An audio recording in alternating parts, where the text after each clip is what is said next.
It's Morning Edition on LAist 89.3. I'm McKenna Siebertson, filling in for Austin Cross. A pair of citizen preservationists have made a one-of-a-kind discovery in Westlake. A previously unknown house designed by early 20th century master architect Arthur B. Benton. Joining me now is the couple who made that discovery, Kim Cooper and Richard Shave of Esotoric, an LA historic walking tour company. Welcome to Morning Edition. Thank you for having us. We're so excited to talk about this house. Ditto. Awesome. So, first off, tell us about the significance of Arthur B. Benton and his contributions to the region. Benton is just one of these wonderful guys who was in the right place at the right time. He went to work for the Atchison, Topeka, and the Santa Fe Railroad and had a career as an architect. And because of his time just riding the rails and doing this work, he got commissioned to come out to the end of the line to Riverside and built the first Church of Christ Scientist, which was in the very fashionable circa 1901 Mission Revival style. And while he was building that, an innkeeper named Frank Miller, who had this little adobe place called the Glenwood Inn, wandered over, liked what he saw, and said, "I'd like to hire you to expand what became the Mission Inn." And it all just happened by happenstance and by just his incredible gifts. He ended up in Los Angeles. He became the president of the Southern California chapter of the American Institute of Architects. So he was always involved in service. And so, let's fast forward to this week. How did you guys make this discovery?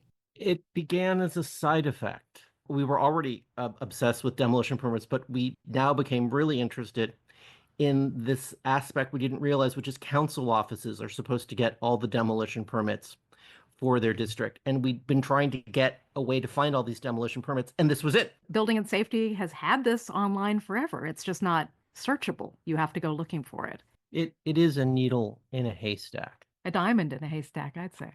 That's a great analogy. So, the current state of the home seems to be in a state of flux. What have you learned about it? Yeah, I'm very concerned. It's in pre-foreclosure. The lender in May of this year notified the owner developer that they weren't paying their note and that potentially this house could go back up for auction.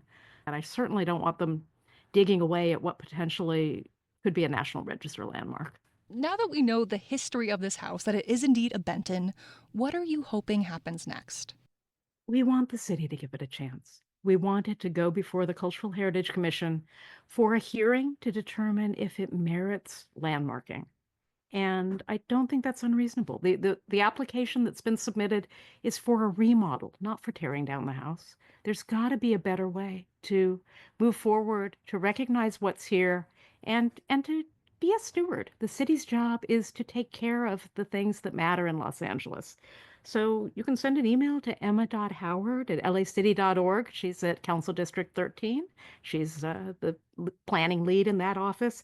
And melissa.jones@lacity.org in the Office of Historic Resources.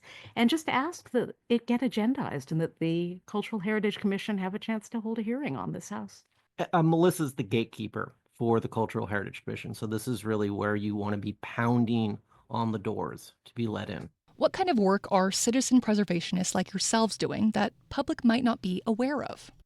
I think that everyone should tune in to the Cultural Heritage Commission hearings. They are some of the hottest shows in town. And if you tune in, you're going to get to know the characters. They call in and make public comments. And with some regularity, you'll see people coming again and again with nominations. I want to call out James DeStoli, who is probably responsible for protecting more beautiful existing affordable housing units than anyone who's ever lived in Los Angeles, simply because he goes off the main streets, he finds good, large RSO multifamily buildings, he looks them up to see if they're landmarked. They almost always are not. And then he just does the research and submits an application.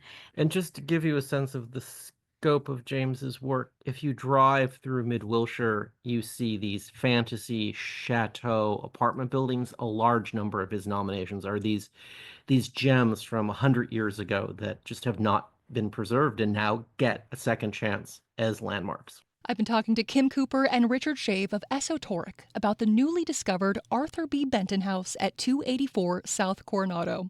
Their Substack is Esotoric's Secret Los Angeles. Thank you so much for coming on today. Thank you for having us. Thank you, a delight.